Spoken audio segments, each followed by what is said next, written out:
Hey everyone, I'm Alex Bennett. I'm the Director of Athletic Performance here at the PGA Tour's Performance Center at CBC Sawgrass. Today's video is going to be all about foundational training. These are things that I do with all my tour players, elite players. Some of the parts of the workout may be a little tougher if you're a beginner.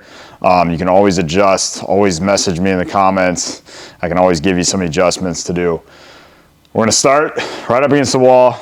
If you've seen some of my other videos, this has obviously been in some of my warm-up moves, one of my favorite glute activations. I love anything that connects the ground with our feet, but also makes us use that glute med. So we're really firing this side to keep this knee stable, and we're keeping this knee pushed out wide, so we're really feeling this right glute. Foot is against the wall here.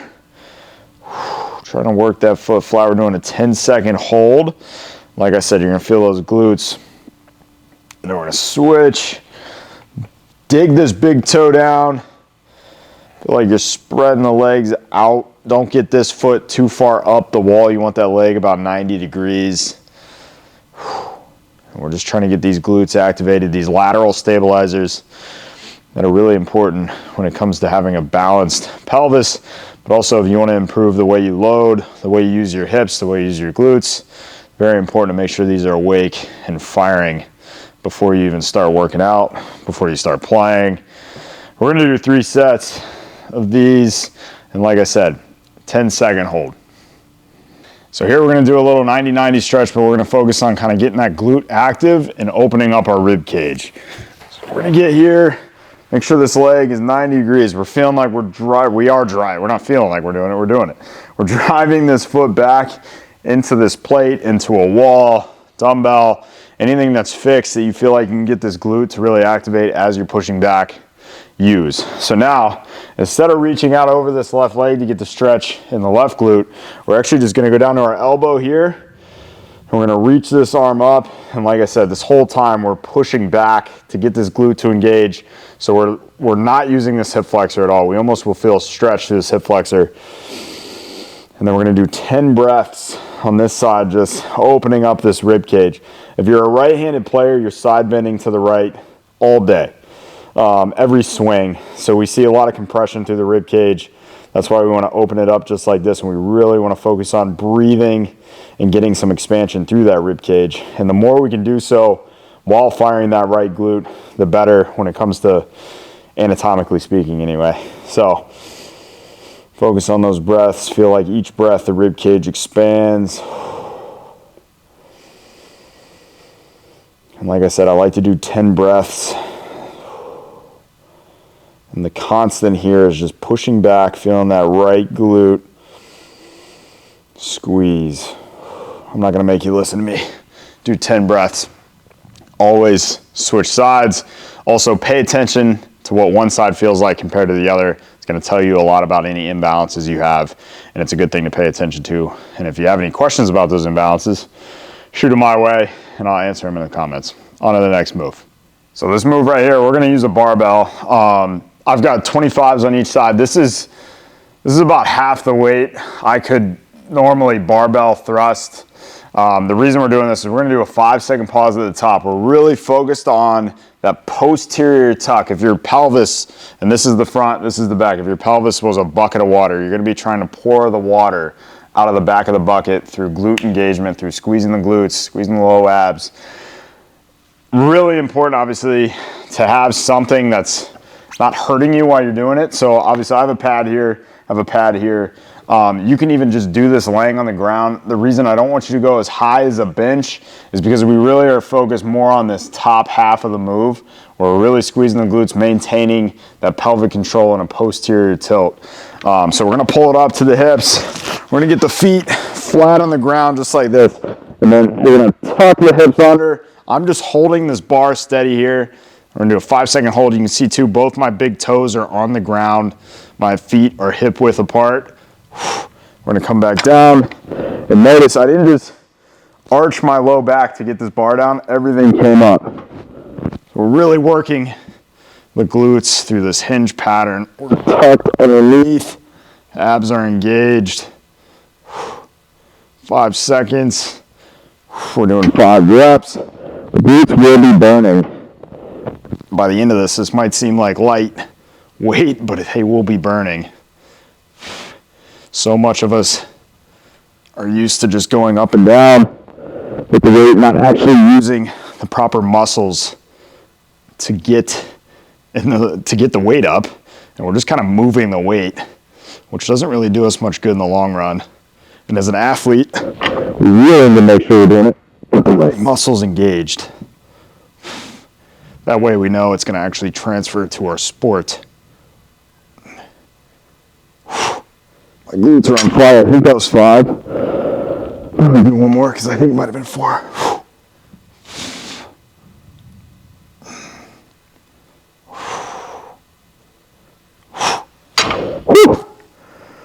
We'll do 4 sets, 5 reps, 5-second pause. Take at least a 2-minute break in between. Make sure you can get that pelvic control to get the posterior tuck. Then we're on to the next. So once again here, we're talking about pelvic control. We're talking about hinge pattern. We're really focused on the glutes and working our hinge pattern, but making sure we're working our hinge pattern and using the proper muscles. So for this one, to make sure we're using the proper muscles, we're gonna get into a band. And if you don't have a band this thick, I would just suggest going on Amazon and ordering a band this thick. It's so easy nowadays. But you can use a lighter band as long as it's there to cue you. This is a pretty heavy kettlebell. This is 97 pounds, I think. So you can lift a lot of weight in this position if you're making sure that band is pulling you into a proper hinge, and then you're going back. Like I said, we're in that anterior tilt here if this is the front of our pelvis, and then we're pouring the water out of the back of the bucket. We're squeezing our glutes, using our core to help us lift this. So we're gonna step out, we're gonna go into the hinge, and as we come up, tuck, little pause, let that pull us back into the hinge. And as we come up, we're transitioning into that posterior tuck. Great way to work the hammies, work the glutes.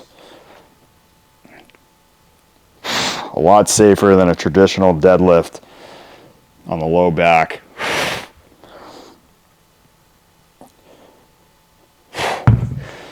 Especially for those weekend warriors, those guys that are sitting at a desk all day at work, and then you're going to the gym and trying to do a deadlift, trying to do a back squat. Very dangerous. See a lot of injuries that way, not only just from the amount of weight you're choosing, but you're going into a pattern that requires strict form without proper warm-ups. Sitting at, like I said, you're sitting at a desk all day, your hip flexors are tight, you struggle to get a posterior tuck, you're in that anterior position all day. That lumbar spine is compressed all day, QLs get tight. All those muscles are signaling to your body, we don't want to use our abs, we don't want to use our glutes. And then you go load your spine with a ton of weight, you're just asking for injuries. These are great ways to not only build the proper muscles and build a lot of strength, but do them in a safe way. So this one we're doing 4 sets, 6 reps. Like I said, you're gonna be shocked at how heavy you can go. Picking up a kettlebell, you can pick up a dumbbell in that same position, like a sumo squat position with a dumbbell. You can use a barbell with the band. I like this just because it allows me to bring it down in between my knees. And then as I hinge up, I can really get that scoop, that tuck. Get a band that's thick. If your gym doesn't have one, just bring it with you. It's very important. It's a great pattern. All of us have to do it, whether you're bending over to pick up your kids, doing yard work, whatever it is. It's a pattern you do all the time. If it's a pattern you rehearse in a poor fashion, it's gonna lead to an injury eventually, and it's gonna hinder your golf game, your tennis, whatever you're playing.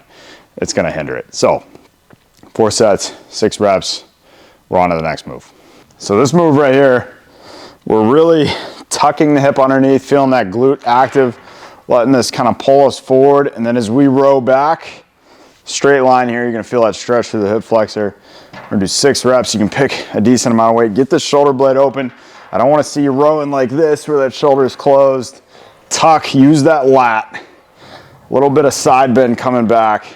Squeeze that lat as we engage it.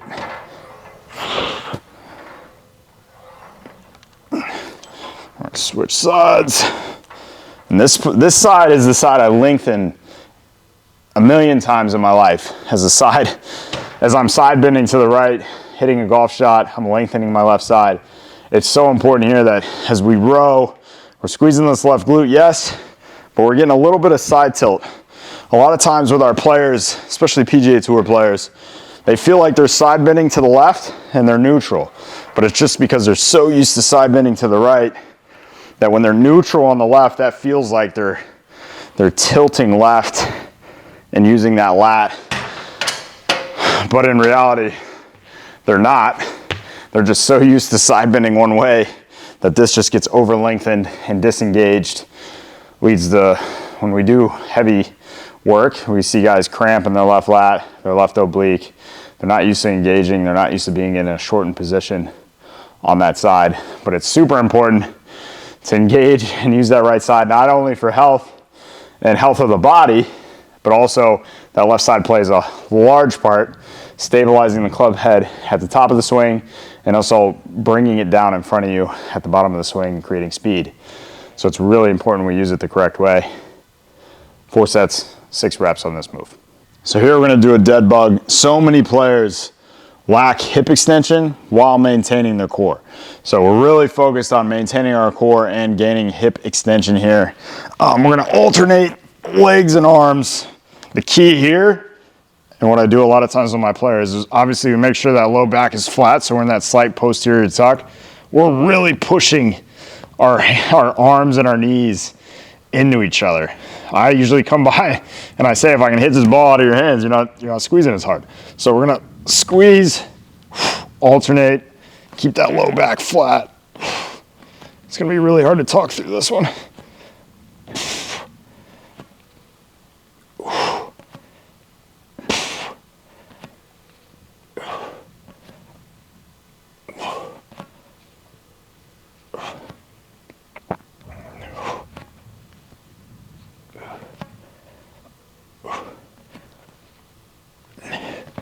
Whew. I don't think I did 20 there, but we're doing 3 sets, 20 total.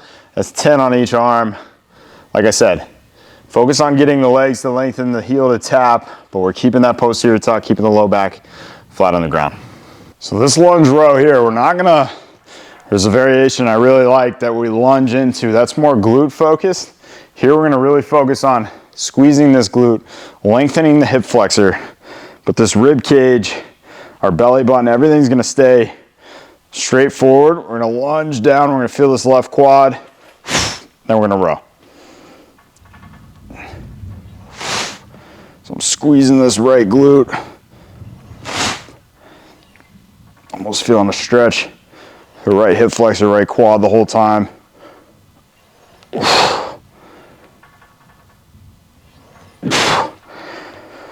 I'm gonna switch sides, same thing. Don't let it just pull you into it. Keep the core tight. Now my left glute tight.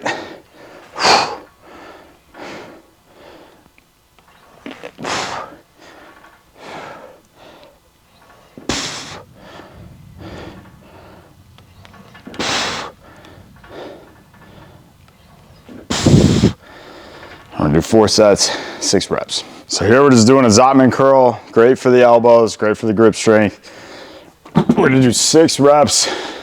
Key here is we're gonna go up, up, slowly turn, keep the elbows in, shoulder blades back and down.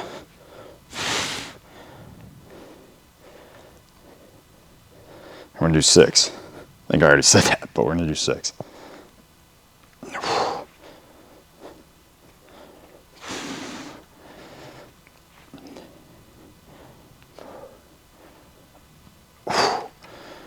Good. We're gonna do 4 sets, 6 reps. So now we're gonna do tricep extensions, single arm. We're gonna be in a bit of a golf posture, so a little hinge from the hips, chest down. We're gonna keep that elbow tucked. This is a good amount of weight for me, but I'm not gonna pick enough weight to where I start to come down and my shoulder goes this way and my elbow flares out. We wanna keep that shoulder open, this lat tucked, and we come down to the bottom, just like that.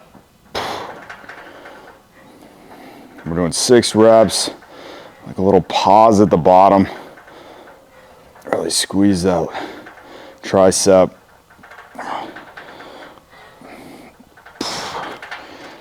Switch, we're gonna do both sides, as always.